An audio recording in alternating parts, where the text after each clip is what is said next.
امروز اومدم محصولی رو بهتون معرفی کنم که ساخت کشور آمریکاست و به دلیل ویژگی‌های خاصش بهش میگیم قلم جادویی.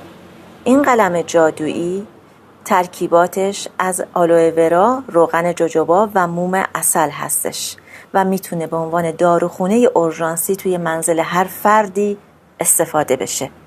برای بهبود و درمان تبخال، اگزما، پسوریازیس، آفت دهان، گلمژه، انواع عفونت‌ها بسیار عالیه. برای پرپشت شدن مژه و ابرو میتونید ازش استفاده کنید. برای سوختگی، آب رو آتیشه، حتی لک رو هم از بین میبره. برای تمام بریدگی‌ها، زخم‌ها، جای نیش پشه و حشرات هم به کار میاد.